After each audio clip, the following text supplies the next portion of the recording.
What's good, everyone? It's your boy Fight on Kristen. 4th and 9 victory, back with another get into the game. And we just here to talk about, I know you've seen a thumbnail, none other than our new special teams slash defensive coordinator, Mike Eckler. As we all know, he came over from Nebraska. He took Nebraska from a lower tier special teams team to one of the top in 1 year. So I just wanted to kind of break down what his philosophy is and what his scheme is and show a couple of highlights of what he did at Nebraska to what we can expect to see at USC. I know many of you are like me and you understand that in order to be a playoff team, to be a national contender, that all three levels have to play well. Offense, defense, and special teams. As you guys can remember, over the past few years, USC, we have had our struggles with special teams, right? Just look at last year alone. We take the lead in South Bend against Notre Dame. They run the kickback immediately. You look at the Oregon game, every area of special teams messed up, from kickoff to kickoff return, punt return, field goal block, and even punt. And so let's look at some things today to what we can expect, and we see what Mike Eckler did to turn Nebraska around, that we're hopeful for that this year our special teams, that he can turn them around and put his thumbprint on our special teams. Man, enough of the intro. It's time to get into the game. So this first play you see this is a kickoff return that Nebraska took back for a touchdown last year. Before we play the play and we see it, let's break down a little bit of, first off, what is Mike Eckler's philosophy? That way when we see the play, you will see it unfold and you will see that his philosophy took place in this play and how successful it is. So his first philosophy is, there's four things, right, that is based around. The first is that he treats special teams as if it's offense or defense, right? So when he's teaching special team, he's teaching the details. He's teaching how to beat leverage, right? Getting off blocks, tackling in space, right? Going full out 100 miles per hour every time, making decisions under pressure, right? Not guessing, being secure in what you're doing and what you know to do, and go ahead and make the play. 2, play hard, right? Play to the whistle blow, right?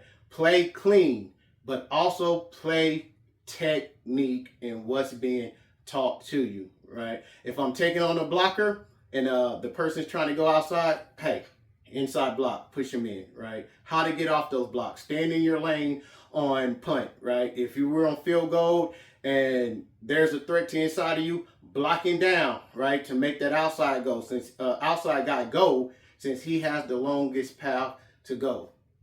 Doing those things. Number 3 is controlled aggression, right?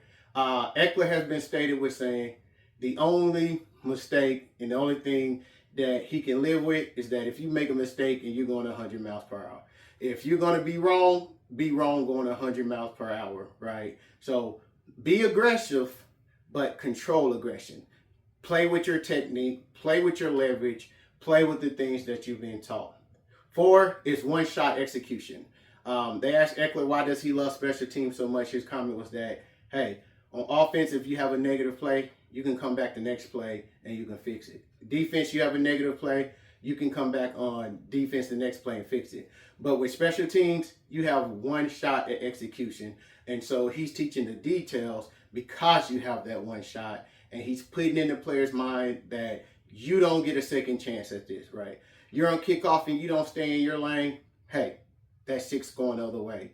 You're on a field goal and you're not blocking down or blocking your correct guy, guess what? That's a blocked field goal. You don't get another shot at that. Man, so let's look at this play, and I want you to see it. This is a kickoff return that Nebraska did last year, and what I want you to notice is, look at the players, right, from the opponent. There's a couple that's on the ground. They've been flattened, but look at the leverage. This is a left return, and as you can see, the blockers set up for the left return. The blockers are taking on the opponent's defenders with their inside arm, pushing them to the inside so that the returner can return left and cut inside. If you look at the lead blocker for the returner, he did his job, right? He played with leverage. The defender was on the outside of him. He kicked that defender out, and the returner was able to cut inside and take it to the house.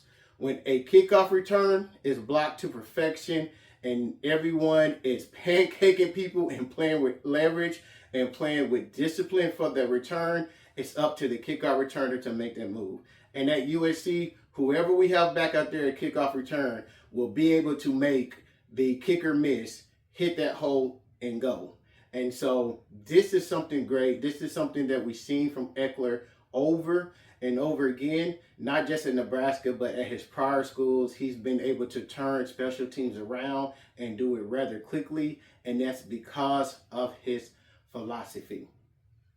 So I'm going to bring up this next play, and this next play is going to give us a little more detail into his scheme, right? This is a field goal block. I want you to notice what the score is. This is something that's important, that the standard is the standard. No matter what the score is, Eckler is going to be aggressive, and he's going to expect and he's going to teach that our special teams play as if it's 0-0 or if it's the game-winning field goal. So let's look about, but let's just look at real fast his 4 keys to his scheme before we play this play. So the first thing is pressure oriented. He is all about pressure, not making his players choose, right? We look at his philosophy is being able to choose and make decisions under pressure. That's the same pressure that he wants to put on the opponents, right? When the pressure's on, what are you going to do? Are you going to make the right decision? Are you going to fold? And are you going to do what you're supposed to do and keep with your technique? The second thing to his scheme is he's not about the big play, right? He doesn't care if we return kicks. He don't care if we block a punt or block return. He's all about field position, right? Do what you have to do to give the offense the best field position or get your defense into a field position. If we're on a 1-yard line, punt team, do what you got to do to help flip that field. That is his main focus. You know, a lot of times we think it's special team, the focus is on scoring touchdowns, getting turnovers. His main focus for his scheme is all about field position.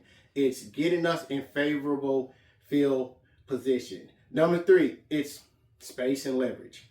His scheme is about taking advantage of space and creating leverage for our special teams that we can achieve and come out on the top and have better field position. His last thing is for his scheme, he's been noted with saying, is personal buy-in by everybody on the team. So to me, what this means is, I don't care if you're the starting wide receiver, running back, linebacker, we can expect to see starters on the field, right? Everyone has to buy in because special team is important. And as you look at a lot of teams across the country or even in the NFL, you see starters tend to be on special teams for that reason. You want your best players on there because the goal, again, is to get in space and leverage and give pressure so that you can get favorable field position.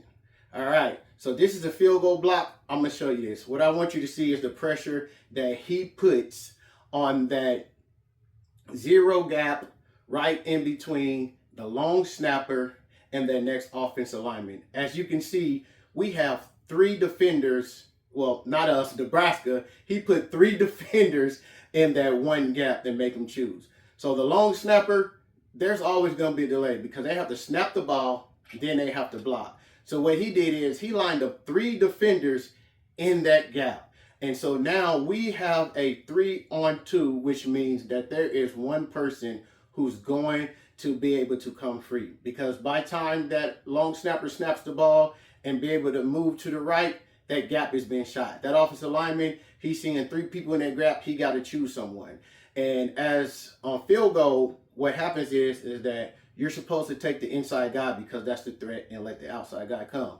But because he's overloaded the right side of the offensive line and he has 3 men in that gap, he puts them in a predicament. And what you're going to see is that those defensive linemen were able to come in, one scot-free to put pressure right up the middle, right? Field goal kicker, seeing that pressure come up the middle, it makes them kind of wonky. With seeing that pressure, they rush. So even if this wouldn't get blocked, most likely he probably would have missed a field goal. But as you can see, everyone went down. That end was able to come on a short run and get back there. But the interior guy, because he ended up being unblocked because they were overmatched on that side, was able to block the field goal. Man, I'm so excited about this year and this season, and I can't wait to see what Eckler can do with USC special teams. I hope this helped and just gave you a little insight to how great Eckler is and kind of what he does with special teams and what we can expect. Man, our special teams are going to at least win us a game this year and not lose us a game. I'm putting that on record. Well, man, it's a short video. I try to get these in and out under 7 minutes, but kind of give you a blueprint, show you a quick guide to what we can expect. If you haven't seen it, go back. I did one on GP. I did one on Lincoln Riley's offense as well. And I wanted to come around full scope and do one today on Eckler and his special teams.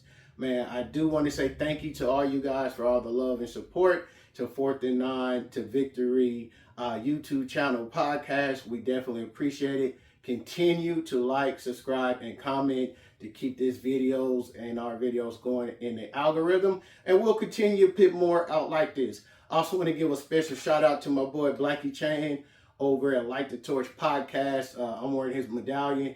If you guys would like to order these, make sure you hit up Blackie Chan at Light the Torch. This is where I got this from.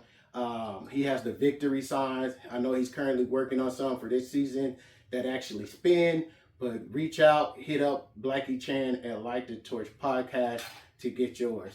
Man, again, thank you everyone. Until later on, as always, Trojan family, fight on.